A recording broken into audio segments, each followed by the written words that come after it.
Como fue anunciado, recibimos a la doctora Tamara Sujurro, es abogada venezolana, directora ejecutiva del Centro de Estudios para América Latina. ¿Cómo le va? Gracias por venir, buen día. Muchas gracias por invitarme y bueno, muchas gracias a todos. Un placer recibirla, es una profesional con vasta experiencia internacional. Sabe que el tema Venezuela en Uruguay, más allá de, obviamente es una nación hermana, es uno de los países que, por ejemplo, en la década del 70 recibió a muchos uruguayos exiliados, en las épocas difíciles de nuestro país, y quizás sea por eso que más allá de que culturalmente no tenemos mucho en común, sí es un tema sensible, es un tema que está presente en el debate de la sociedad. Entonces, para darle un contexto a lo que es su actividad, y me interesa tener una aproximación desde su visión, si usted tuviera que describirle a alguien que no fue a Venezuela, que no sabe la realidad venezolana, ¿qué es lo que está pasando hoy en Venezuela? ¿Cómo lo describe? Que no sabe el día a día, ¿no? O que no está demasiado metido en la interna política, claro. Ok, bueno, lo que está sucediendo hoy en día en Venezuela es el resultado de 17 años de devastación de un país. Venezuela es el mejor ejemplo de lo que no se debe hacer nunca en una sociedad y en un país rico, que en 15 años fue destruido económicamente,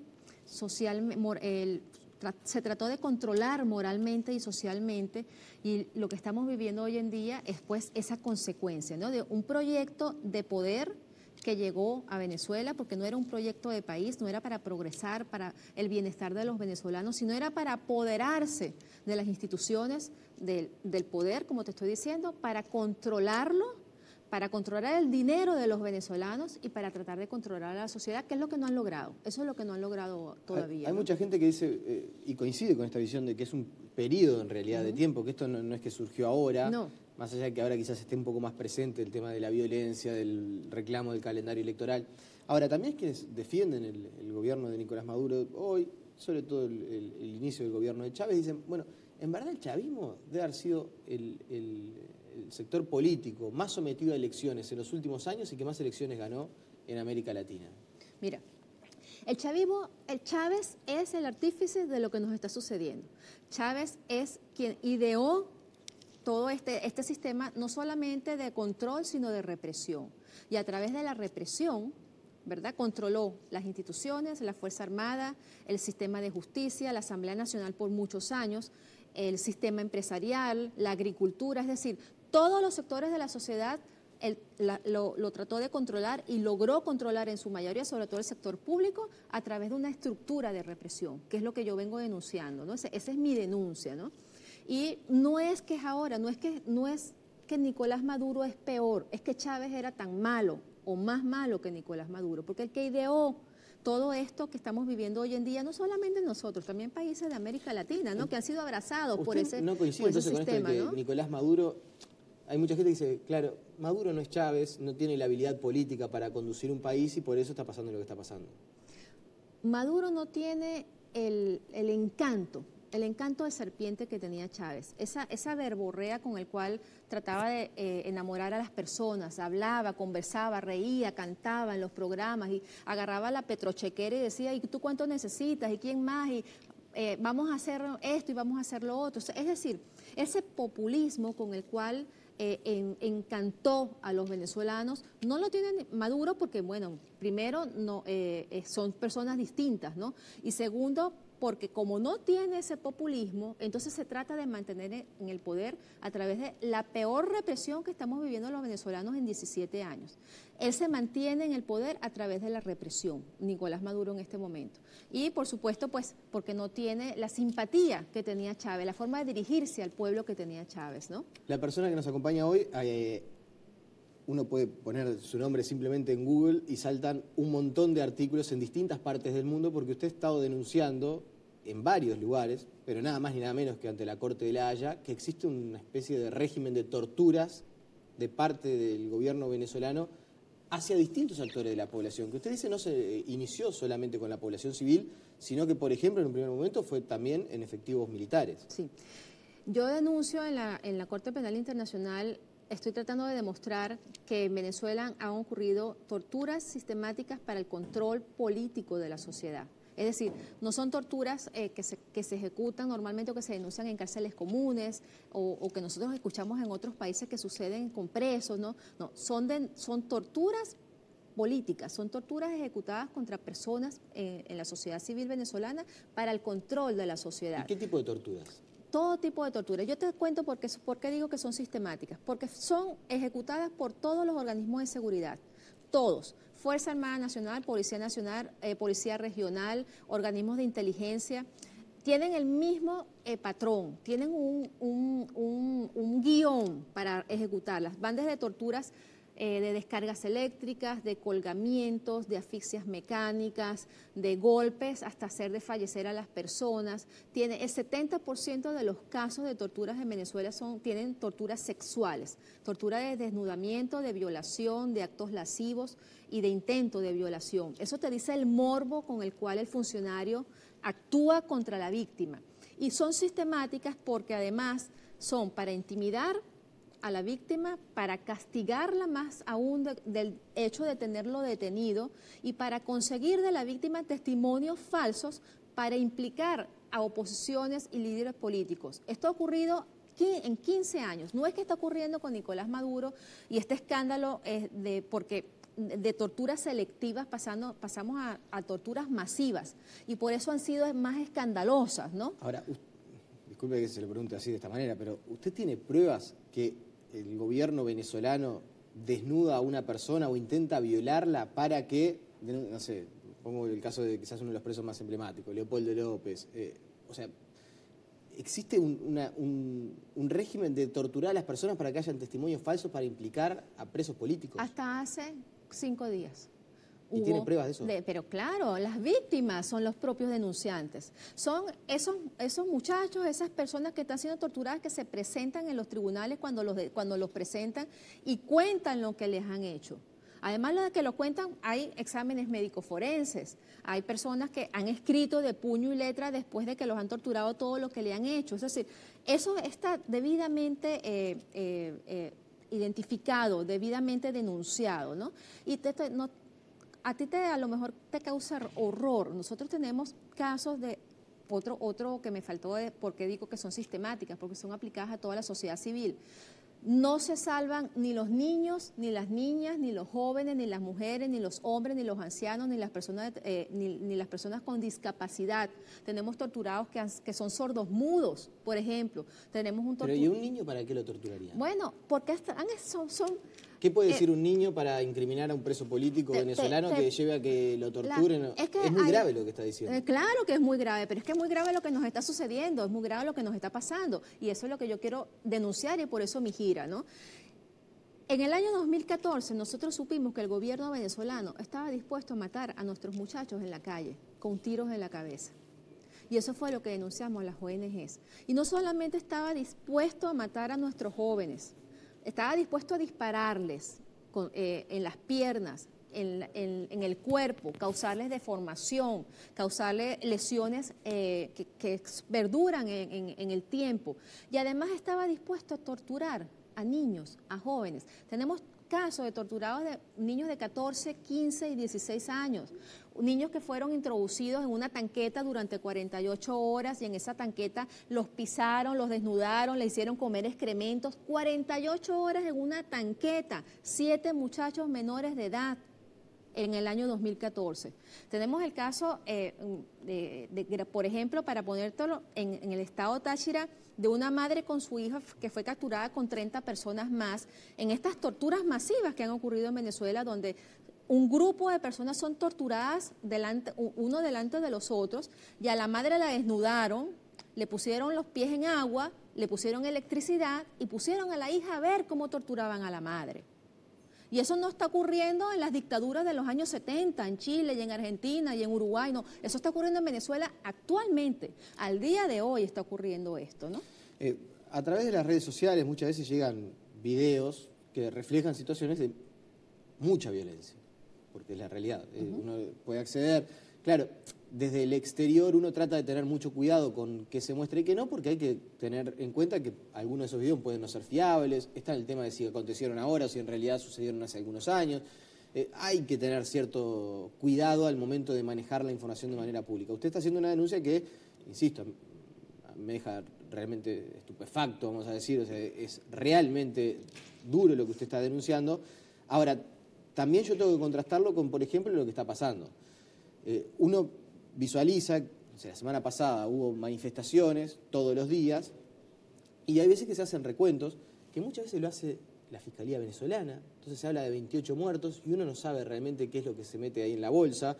Lamentablemente, obviamente son víctimas mortales, pero aparecen denuncias de murieron 3 personas y de repente, la semana pasada sucedió, uno estaba volviendo de ir a buscar trabajo, ni siquiera había participado de las manifestaciones. Entonces, ¿cómo hacer para depurar esa información entre lo que de verdad sucede, lo que se presenta? ¿Cómo se hace? ¿A qué nos tenemos que guiar? Hasta ahora, al día de hoy, tenemos 30 muertos en las manifestaciones. Y son personas que estaban o manifestando o que estaban en los alrededores. Y, por ejemplo, el caso de la muchacha esta que ha salido mucho en las redes, que le dispararon los colectivos estando ella cruzando la calle. Simplemente estaba pasando de calle y llegaron los colectivos y llegaron disparando, ¿no? Y pues la muchacha lamentablemente ¿Los colectivos murió. qué son? Para que la gente lo sepa. Los colectivos son grupos que ha armado el gobierno nacional, grupos civiles que ha armado el gobierno nacional desde Chávez, desde la época de Chávez, porque es quien los crea, ¿no? Para amedrentar, intimidar y controlar a la población. Estos colectivos funcionan en las barriadas del Ahora, ¿sabes lo que populares? dice mucha gente también? Y actores cercanos al gobierno venezolano, que están las guarimbas. Mira. Y que la gente que se manifiesta a favor de Chávez también van las guarimbas y les cruzan cables de lado a lado porque vienen en las motos. Los defensores de Chávez vienen en las motos y el cable les termina cortando la cabeza. Eso es lo que dice la gente eso es defensora falso. de... Nosotros como defensores de derechos humanos te podemos decir responsablemente que hasta ahora, porque el gobierno dice que ha habido degollados, ¿no? Lo que ha habido es personas que se han tropezado con los obstáculos que ha puesto la oposición para cerrar las vías. Eso fue en el año 2014, ¿verdad? Hay personas que se han tropezado y se han caído de las motos y se han resbalado y lamentablemente han muerto. Y yo no estoy de acuerdo con ningún muerto de ninguna manifestación. Claro, eso le iba a preguntar, como defensora de derechos humanos. Por supuesto.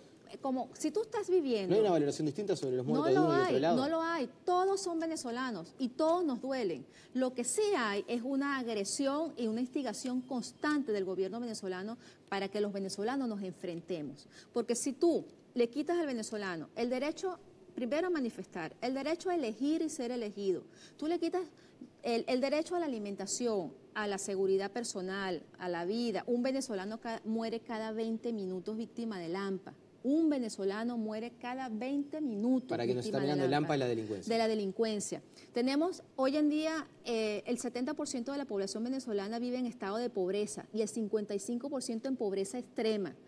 En un año el 55% de los venezolanos ha bajado 9 kilos de peso, pero ha bajado 9 kilos de peso porque no tiene que comer. Eso no es violencia. Cuando tú no tienes que darle de comer a tus hijos y tú acuestas a tus hijos llorando porque no tienes sino le diste en todo el día un poquito de pasta o un poquito de arroz, si es que lo tienes.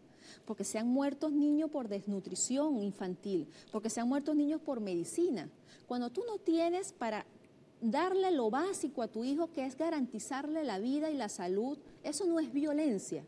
Eso es la violencia que está viviendo el pueblo venezolano hoy en día. No solamente la violencia física, la violencia que ejercen los organismos de seguridad del Estado a los manifestantes, es la violencia social que ahora, está viviendo. ¿no puede haber también por parte de la oposición ciertos desbordes que quizás hasta le resultan contraproducentes? Mira, no es cierto desbordes. ¿No hay ningún tipo de responsabilidad en el manejo de la situación? La responsabilidad política en este momento es muy seria. Es decir, los dirigentes nacionales de la oposición venezolana están al frente de las manifestaciones. Están al frente porque están siendo responsables de sus manifestantes. La violencia la genera el gobierno nacional. Hay quienes dicen, por ejemplo, que no sé, hay una manifestación y se sacan o se apartan de esa manifestación 150, 200, 300 y van a querer tomar una oficina pública, por ejemplo, para prender fuego al edificio. Eso es falso. Eso es el caso de la Fiscalía. Me estás hablando del caso de la Fiscalía a lo mejor, seguramente. Sí, no, en realidad le hablo de denuncias que se hacen en general. Es que hay casos particulares, pero lo que se dice es que muchas veces cuando hay represión... Me estoy poniendo en una posición un tanto incómoda porque vengo de entrevistar también a mucha gente que estuvo en Venezuela, uruguayos, que estuvieron reunidos con Nicolás Maduro, y y con quienes fui muy crítico en cuanto a justamente esto, que no denuncien cuando se utiliza el aparato del Estado para reprimir a gente que se está manifestando. La explicación que ellos dan muchas veces lo que sucede es que hay gente que en vez de manifestarse utiliza esas manifestaciones para ejercer violencia contra edificios públicos. Mira, eso es falso. Simplemente te puedo decir una cosa. ¿Quién tiene las armas? ¿Quién arma a los grupos colectivos? ¿Quién lleva a los grupos colectivos a las manifestaciones? ¿Quiénes comienzan a generar violencia? Porque no es, si tú vieras y le hicieras un seguimiento a todas esas manifestaciones que han sucedido desde el año, si quieres, 2012 en adelante, y tú te enfocas en quién generó o comenzó la violencia, es el gobierno nacional. Es el gobierno que no quiere que la gente esté en la calle. Es el gobierno que no quiere que salgan esas grandes manifestaciones internacionalmente y se vea que el pueblo venezolano está pidiendo cambios. ¿Y usted no tiene miedo? ¿Miedo de qué? De que tomen alguna represalia. No, yo no tengo ningún miedo porque los venezolanos no tienen miedo. Y mientras mi ¿Pero gente, usted va a Venezuela? No voy a Venezuela, pero mientras ellos que están allá, que están viviendo la peor represión en muchos años, que están siendo intimidados, encarcelados, torturados, asesinados, no tienen miedo, yo no me puedo permitir tener miedo, porque yo estoy para justamente ser la voz de los que no tienen voz en Venezuela, ¿no? ¿Cuántos presos políticos hay hoy en Venezuela? En este momento hay 176 presos políticos. Nada más, los últimos 20 días se han incrementado de 117, se han sumado 51 más. Y para usted, digo porque me quedan lamentablemente 3 minutos, uno se pone a pensar en denuncias ante la Corte Internacional de Haya, no se piensa en la guerra de los Balcanes, en Karadzic, la matanza de Srebrenica. Estamos hablando de Venezuela. Estamos hablando de crímenes de lesa humanidad contra el pueblo de Venezuela. Sí, porque es que es eso. Es decir, nosotros no tenemos en este momento una guerra civil, porque solamente hay un bando armado, pero hay un bando armado que es narcotraficante, corrupto y además violador de derechos humanos, que son los que están mandando en el poder. Generalmente los gobiernos contrarrestan o combaten al narcotráfico. Nosotros tenemos un gobierno narcotraficante, para empezar. Y además de eso, es que está dispuesto a reprimir a su gente para mantenerse en el poder como sea. Hay una presión internacional muy grande que de alguna manera encabeza el secretario general de la OEA, Luis Almagro, ex canciller de nuestro país, y que Uruguay, la posición del gobierno uruguayo ha sido, no debemos aplicar la Carta Democrática de la OEA porque a Venezuela lo peor que podemos hacer es dejarlo solo, aislarlo, permitir que se vaya de la OEA, por ejemplo. Usted, desde su punto de vista, ¿qué hay que hacer con Venezuela desde la OEA, en el marco institucional? Hay que presionarla, hay que acorralar a Venezuela, porque si hay algo que este gobierno nos ha demostrado es que simplemente no le importa nada, está dispuesto a lo que sea. Y mientras no se le acorrale y no se le presione internacionalmente y se le obligue realmente a sentarse en el banquillo a transarse, a que simplemente otorgue lo que está en la Constitución y que le devuelva a Venezuela el hilo constitucional y el Estado de Derecho, no va a hacer nada. Y es muy importante la presión internacional porque los venezolanos no podemos solos. Pero hay que aplicar la Carta Democrática. Claro que hay que aplicar la Carta Democrática. ¿Y eso no sería pero eso se está aplicando. Es decir, la Carta Democrática ya se activó, ya está activada. Y la comunidad internacional, en los países latinoamericanos... tienen que resolver si se efectiviza... Tiene que buscar el método con el cual hacerla ir siendo efectivo. Es decir, ayer sucedió una reunión en la organización, un llamado de los países latinoamericanos para que se diera una reunión. Va a haber una reunión de cancilleres. Lo que sí es importante decirle a ellos es que no tenemos tiempo. Es decir, que no podemos postergar las acciones que se hagan internacionalmente para la semana que viene o la otra o al principio o a mediados del mes de mayo, porque no hay tiempo, nos estamos matando en la calle. Y cada día la situación es más crítica, hay un muerto por día o 2 muertos por día, víctimas de las manifestaciones, víctimas de la represión, mientras el gobierno venezolano se está sentando en las sillas internacionales para decir que nosotros estamos dándole un golpe continuado. El golpe continuado es contra el venezolano, que no tiene que comer, que no tiene medicinas, que no puede manifestar, que le han robado las elecciones, que no tiene libertades, que no tiene garantías de vida. Y no apoyar la Carta Democrática. El gobierno uruguayo dice, no queremos aislar a Venezuela, no queremos sacar a Venezuela de la OEA porque nos quedamos sin herramienta para poder, por ejemplo, facilitar el diálogo. Pero no aplicar la Carta Democrática, ¿es amparar al régimen de Maduro? La Carta Democrática o lo que ustedes ya, consideran o sea, el régimen de Maduro. ya la Carta Democrática está activada. Lo que a lo mejor la pregunta sería no denunciar lo que está pasando, Bueno, la pero gravedad de lo que está sucediendo. Mayormente casi todos lo han denunciado, ¿no? Hay... Bueno, pero el gobierno uruguayo ha apoyado las últimas acciones de la... Sí, por eso le pregunto. Sí.